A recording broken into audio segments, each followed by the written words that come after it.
Hey everyone, one of the most common questions that I get from my clients is cloud accounting safe? Is my accounting data safe in the cloud?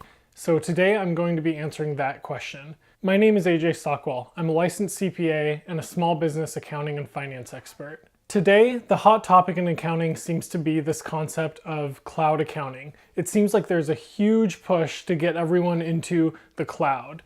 But what does that mean, and is your data safe there?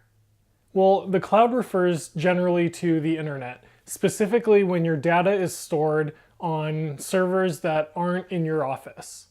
Usually these servers are in giant data centers that are kept highly secure, sometimes even with armed guards, and they're climate controlled.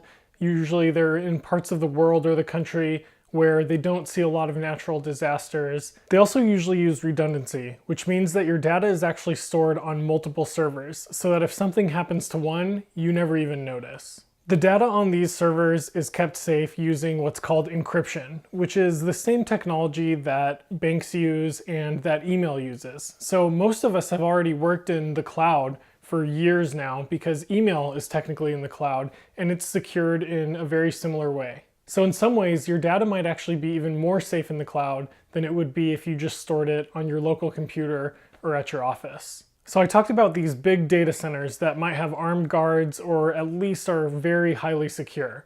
How does that compare to you leaving your laptop in your car while you run into the store on the way home from work? There's also the redundancy issue.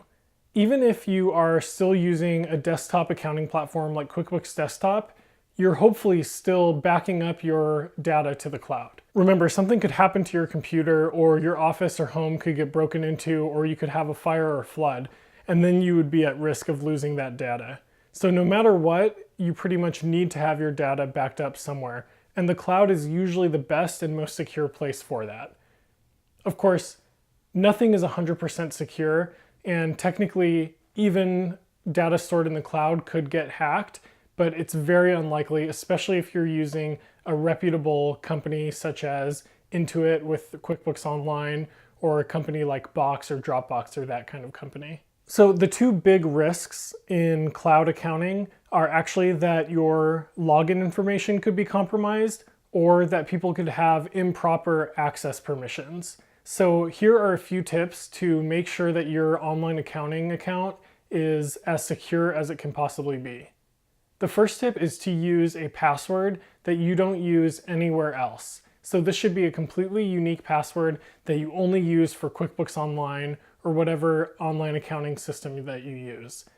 The second tip is that you should change that password every once in a while. You could decide every 3 or 6 months. You could put it in your calendar like I talked about in yesterday's video. And then the third thing that you can do is turn on two-factor authentication. That's where the accounting system sends you a text message or gives you a phone call to confirm that it's really you trying to log in. That way, even if someone has gotten a hold of your username and password, they still can't respond using that secure code that you've been texted. And the other risk that I mentioned is people having improper access to certain data. So the risk there is that even by accident, they could share your accounting information with someone that is not authorized to have it. The step to make this more secure is to go in and review all of your user permissions if you have multiple users on your QuickBooks Online account. So in general, cloud accounting is very safe and secure. Like I mentioned, nothing is 100% secure, but using cloud accounting is probably actually more secure than keeping your data saved on your local computer. I hope you found this video helpful. Please leave me a comment below to let me know what you think and let me know if you have any requests for video topics. Please also hit the subscribe button. There's one in the bottom right corner of this video, and give this video a thumbs up if you enjoyed it. Thanks, and I'll see you next time.